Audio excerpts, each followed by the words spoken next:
Hello बच्चों बच्चों आज सभी का मेरे चैनल पर स्वागत है। मैं आज आपको चैप्टर 7 हार की जीत के स्वाध्याय के प्रश्न उत्तर समझा रही हूँ। यदि आप मेरे चैनल पर पहली बार आए हैं तो चैनल को सब्सक्राइब कर लीजिए। आपको आपकी किताब के दूसरे पाठों के वीडियो भी मेरे चैनल पर मिल जाएंगे। आप प्लेलिस्ट में जाकर देख सकते हो। तो चलो मैं शुरू करती हूँ। देखिए सबसे पहला प्रश्न है, दिए गए शब्दों की सहायता से रिक्त स्थान भरिए।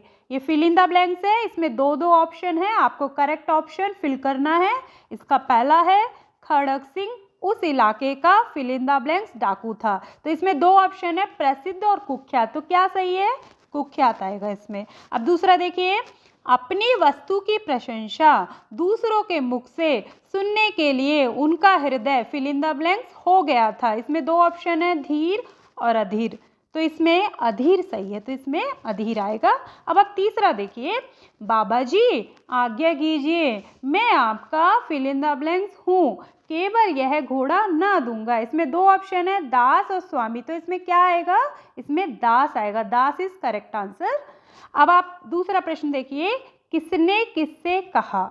इसका पहला देखिए, दुर्गा दत्त वैद का नाम सुना होगा, उनका सौतेला भाई हूँ। ये सेंटेंस किसने किससे कहा था? इसका उत्तर है, अपाइज ने बाबा भारती से कहा था। अब इसका दूसरा देखिए, लोगों को अगर इस घटना का पता लग गया तो वे किसी गरीब का विश्वास ना करेंगे। ये वाक्य किसने किससे कहा था? ये कहा था बाबा भारती ने खड़ग सिंह से। ठीक है। अब तीसरा देखिए, प्रश्नों के उत्तर एक या दो वाक्य में लिखिए। इसमें क्या है? शॉर्ट क्वेश्चन आंसर है, तो आपको एक या दो सेंटेंस में इनके आंसर लिखने। तो इसमें पहला प्रश्न है, खड़ग सिंह बाबा भारती के पास क्यों गया? तो इसका उत्तर है, खड़ग सिंह घोड़े को देखने की इच्छा से बाबा भारती के पास गया। अब इसका दूसरा प्रश्न देखिए, बाबा भारती किस बात से डर गए थे? तो इसका उत्तर है, खड़ग सिंह ने बाबा भारती से कहा था कि वह सुल्तान को उनके पास नहीं रहने देगा। खड़ग सिंह की इसी धमकी से बाबा भारती डर गए। अब तीसरा प्रश्न देखिए, सुल्तान पर सवार खड़ग सिंह ने बाबा भारती से क्या कहा? तो इसका उत्तर देखिए, सुल्तान पर सवार खड़ग सिंह ने बाबा भारती से कहा कि अब यह घोड़ा आपको नहीं दूंगा, मतलब आपको नहीं दूंगा। और चौथा प्रश्न देखिए, प्रश्नों के उत्तर लिखिए। ये थोड़े से आंसर इनके बड़े होंगे। ठीक है। तो इसका पहला प्रश्न देखिए, बाबा भारती अपना समय कैसे बिताते थे? तो इसका उत्तर देखिए, बाबा भारती ने एक घोड़ा पाल रखा था जिसे वे सुल्तान कहकर पुकारते थे। वे गांव के बाहर एक छोटे से मंदिर में रहते थे और भगवान का भजन करते थे। भगवान के भजन से जो समय मिलता उसे वे घोड़े के साथ बिताते थे। वे घोड़े की पूरी देखभाल करते थे। शाम के समय वे सुल्तान पर बैठकर 8-10 मील का चक्कर काटते थे। इस प्रकार बाबा भारती अपना समय बिताते थे। अब दूसरा प्रश्न देखिए, बाबा भारती को किसका डर लगने लगा और क्यों? रीजन भी आपको देना है कि भाई किसका डर था उनको और क्यों उनको डर लगा। तो इसका उत्तर देखिए, एक दिन खड़ग सिंह बाबा भारती के घर आया था और उसने सुल्तान को देखा था। वह घोड़े पर पूरी तरह से मोहित हो गया था। वहां से जाते जाते वह बाबा भारती से कह गया था कि वह सुल्तान को उनके पास नहीं रहने देगा। खड़ग सिंह एक डाकू था और शक्तिशाली था, इसीलिए बाबा को लगा कि एक दिन वह उनके घोड़े को उनसे छीन लेगा या फिर ले लेगा। इसी बात का बाबा भारती को डर लगने लगा। तो बाबा भारती को डर किससे था? खड़ग सिंह से। क्या डर था? कि वह उनका घोड़ा ले लेगा। ठीक है। अब अगला प्रश्न देखिए, खड़ग सिंह ने सुल्तान को कैसे प्राप्त किया? तो इसका उत्तर देखिए, एक दिन शाम को बाबा भारती सुल्तान पर सवार होकर घूमने निकले। रास्ते में उन्होंने एक अपाइज की करुणामय आवाज सुनी। उसने बाबा से घोड़े पर रामबाला गांव पहुंचने की प्रार्थना की, रिक्वेस्ट की। बाबा ने तरस खाकर उस अपाइज को घोड़े पर बिठा लिया और लगाम पकड़कर चलने लगे। आगे देखिए, अचानक उस अपाइज ने झटका देकर बाबा भारती के हाथ से लगाम छीन ली और वह घोड़े को ले भागा। वह अपाइस और कोई नहीं, डाकू खड़क सिंह ही था। इस प्रकार खड़क सिंह ने सुल्तान को प्राप्त किया। अब चौथा प्रश्न देखिए, घोड़े को वापस आया देखकर बाबा भारती ने घोड़े से कैसा बर्ताव किया, मतलब कैसा बिहेव किया उन्होंने। तो इसका उत्तर देखिए, घोड़े को वापस आया देखकर बाबा भारती बहुत खुश हो गए, वो फूले नहीं समाये थे। ठीक है, वे उसके गले लिपटकर रोने लगे। वे बार बार उसकी पीठ पर हाथ फेरने लगे और मुंह पर थपकियां देने लगे। घोड़े की वापसी पर संतोष प्रकट करते हुए उन्होंने कहा कि अब कोई गरीबों की सहायता से मुंह नहीं मोड़ेगा। मुंह मोड़ना बच्चों एक मुहावरा, उसका अर्थ होता है ध्यान ना देना। ठीक है, इस प्रकार घोड़े को वापस आया देखकर बाबा भारती ने उससे वही बर्ताव किया जो एक पिता बहुत दिनों से बिछड़े हुए पुत्र से मिलने पर करता है, पुत्र के मिलने पर करता है। जैसे एक पिताजी होते हैं जिनको बहुत दिनों के बाद उनका बेटा मिलता है जो खो गया हो, और फिर वो मिलता है, तब क्या खुशी होती है, वही खुशी बाबा भारती को घोड़ा मिलने पर हुई थी। ठीक है, आगे देखिए, टिप्पणी लिखिए बाबा भारती की महानता। आपको बाबा भारती कितने महान थे, कितने ग्रेट थे, उनके बारे में लिखना है। तो देखिए, बाबा भारती एक संत प्रवृत्ति के व्यक्ति थे। उनका हृदय विशाल और विचार ऊंचे थे। उनके हृदय में दीन दुखियों के प्रति अपार दया थी। अपार मतलब जिसका कोई पार ही नहीं हो, मतलब बहुत ज़्यादा दया थी। वो काइंड थे ना बाबा। उन्हें अपनी हानि की अपेक्षा गरीब व्यक्तियों की हानि की अधिक चिंता थी। वो दूसरों के बारे में ज़्यादा सोचते थे। इसीलिए उन्होंने खड़क सिंह से घोड़े को छल पूर्वक लेने की बात किसी से नहीं बताने को कहा। उन्होंने कहा था ना कि किसी से मत कहना कि तुमने इस तरह से मेरे से घोड़ा लिया है, नहीं तो कोई भी गरीब व्यक्तियों पर विश्वास नहीं करेगा। आगे देखिए, बाबा भारती के ऊंचे विचारों ने खड़क सिंह जैसे कुख्यात डाकू का हृदय परिवर्तन कर दिया था। मन बदल गया था देखो डाकू का, उसने घोड़ा वापस दे दिया था बाबा का। अपनी हार को जीत में बदलने वाले, कहाँ तो उनकी हार हो गई थी, कहाँ उनसे घोड़ा छिन गया था, और उनकी दयालुता से प्रभावित होकर खड़क सिंह ने वापस घोड़ा उनको दे दिया। तो अपनी हार को जीत में बदलने वाले बाबा वास्तव में एक ऊंचे दर्जे के इंसान थे। ऐसे लोग बहुत कम मिलते हैं जो अपने बारे में नहीं सोचते, दूसरों के बारे में सोचते हैं। आगे देखिए, सिक्स्थ देखिए, दिए गए शब्दों के अर्थ से शब्द पहेली पूर्ण कीजिए। ये पजल है बच्चों, इसको आपको क्या करना है, आपको सेम मीनिंग वाला शब्द लिखना है। इसमें सेम मीनिंग वाले शब्द से आपको ये पजल जो पहेली है, शब्द पहेली, वो कंप्लीट करनी है। जैसे कि देखिए, इसमें दे रखा है ऊपर से नीचे का एक दे रखा है कॉलम, और एक दे रखा है इसमें सीधे का। ठीक है, तो जैसे इच्छा है, इच्छा का सेम मीनिंग वाला शब्द हो जाएगा अभिलाषा। ठीक है, और बेचैन का हो जाएगा अधीर।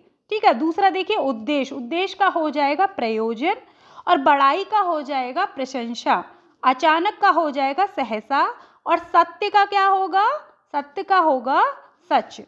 ठीक है, दया का हो जाएगा करुणा, और नभ मतलब होता है आकाश, स्काई, तो इसका हो जाएगा गगन। और लास्ट में जो 5th नंबर है, इसमें नफरत, इसमें एक ही शब्द दे रखा है बस सीधे में, तो नफरत का आप घृणा लिख दीजिए। ठीक है, अब अगला बिट देखिए, 7वां, दिए गए शब्दों के विलोम शब्द लिखकर उनका वाक्य में प्रयोग कीजिए। आपको अपोजिट लिखने हैं और उसका सेंटेंस में भी आपको यूज़ करना है। सेंटेंस बनाने हैं, मतलब पहला है सुंदर, सुंदर मतलब होता है ब्यूटीफुल, उसका अपोजिट हो जाएगा, उसका विलोम शब्द हो जाएगा असुंदर।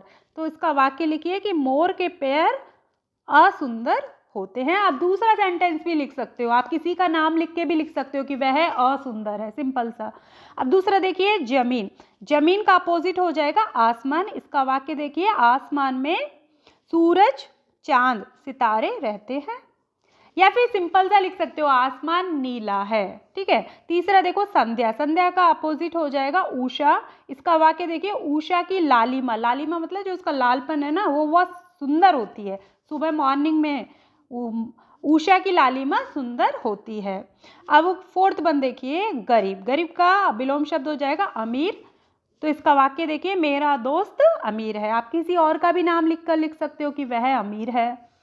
अब नेक्स्ट देखिए, विश्वास, विश्वास का विलोम शब्द होगा अविश्वास। ठीक है, अब इसका वाक्य देखिए, मुझे मेरे नौकर पर अविश्वास था इसीलिए मैंने उसे निकाल दिया। अब 8th वाला देखिए, दिए गए शब्दों में उचित उपसर्ग जोड़कर नए शब्द बनाइए। तो इसमें 2 ही उपसर्ग दिए हैं, इसमें एक तो दिया है प्रति और एक दिया है निर।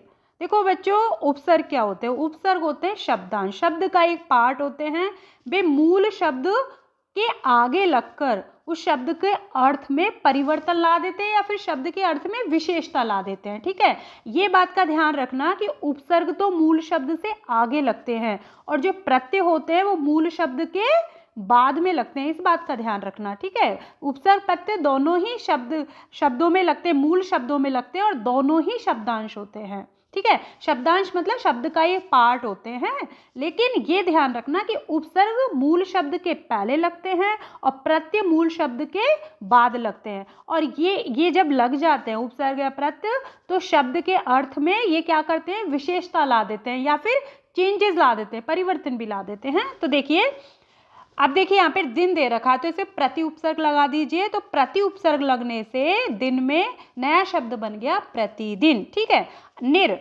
निर में निर उपसर्ग है, हमने आधार में लगा दिया, आधार मूल शब्द है तो नया शब्द बन गया निराधार। ठीक है, नेक्स्ट देखिए 3rd मूल। अब मूल में हमने निर उपसर्ग लगा दिया तो नया शब्द क्या बन गया? निर्मूल। अब नेक्स्ट देखिए कूल, कूल में हमने प्रति उपसर्ग लगा दिया है तो नया शब्द बन गया है प्रतिकूल। फिर 5th वन देखिए जल, जल मतलब पानी, वाटर, इसमें निर उपसर्ग लगा दिया तो बन गया नया शब्द निर्जल। ठीक है, अब देखिए 6th वन दोष, दोष में हमने निर उपसर्ग लगा दिया तो नया शब्द क्या बन गया? निर्दोष, इनोसेंट। ठीक है, अब 9th वन में प्रत्यय जोड़ने हैं हमें। ठीक है, प्रत्यय 2 दे रखे हैं, एक प्रत्यय दे रखा है, त्वय प्रत्यय दे रखा है, ये हमें ऐड करने हैं मूल शब्द में और उससे हमें नया शब्द बनाना है। तो देखिए मुख में हमने एक प्रत्यय जोड़ दिया है तो नया शब्द क्या बन गया? मौखिक। ठीक है, नेक्स्ट देखिए मनुष्य, मनुष्य में हमने त्वय प्रत्यय ऐड कर दिया तो नया शब्द बन गया मनुष्यत्व। फिर देखिए तीसरा भूत, भूत में हमने एक प्रत्यय ऐड कर दिया तो नया शब्द बन गया भौतिक। 4th वन देखिए मम, मम में हमने त्वय प्रत्यय ऐड कर दिया तो नया शब्द क्या बना? ममत्व। 5th वन देखिए समाज, सोसाइटी, इसमें हमने एक प्रत्यय ऐड कर दिया है तो बन गया नया शब्द हमारा सामाजिक। फिर 6th वन देखिए सम, सम में हमने त्वय प्रत्यय ऐड किया है तो नया शब्द क्या बन गया? समत्व। तो आपको ये ध्यान में रखना है कि उपसर्ग शब्द के मूल शब्द के पहले लगाना है और प्रत्यय शब्द के बाद लगाना है, इस बात का ध्यान रखना है। अब 10th वाला बिट देखिए, निम्नलिखित वाक्यों में से विशेषण पहचान कर उनका अन्य वाक्यों में प्रयोग कीजिए। इसमें बच्चों कुछ सेंटेंस दे रखे हैं, आपको क्या करना है? पहचानना है कि उसमें विशेषण क्या है। विशेषण क्या होते हैं? विशेषण मतलब एडजेक्टिव, जो संज्ञा और सर्वनाम, जो नाउन और प्रोनाउन की विशेषता बताते हैं, जो डिस्क्राइब करते हैं। ठीक है, जो नाउन को और प्रोनाउन को डिस्क्राइब करें, उनकी विशेषता बताए, उन्हें हम विशेषण कहते हैं, उन्हें हम एडजेक्टिव कहते हैं। तो जैसे कि पहला सेंटेंस है, खड़क सिंह इस इलाके का कुख्यात डाकू था। तो ठीक है, तो इसमें विशेषण क्या है? कुख्यात। ठीक है, इसमें विशेषण क्या है? कुख्यात। तो कुख्यात शब्द से आपको सेंटेंस बनाना है एक ठीक है, तो इसमें पहला देखिए, कहते हैं देखने में भी बड़ा सुंदर है, तो इसमें विशेषण क्या है? सुंदर, ब्यूटीफुल। तो इससे आपको क्या करना है? वाक्य बनाना है। तो आप दूसरा वाक्य भी लिख सकते हो, पर मैंने ये लिखा है कि मेरी बहन बहुत सुंदर है। दूसरा देखिए, परंतु ऐसा वाका घोड़ा उसकी आंखों से कभी ना गुजरा था। बाका का मतलब होता है, वाका मतलब सुंदर, तो ये भी एक विशेषण है ना बाका। तो बाका से आपको वाक्य बनाना है, वह युवक बाका जवान है। आगे देखिए तीसरा सेंटेंस देखिए, बाबा भारती ने ठंडे जल से स्नान किया। इसमें विशेषण क्या है? ठंडे, क्योंकि पानी की विशेषता क्या है? कि वो ठंडा है, तो ठंडा यहाँ पर विशेषण है।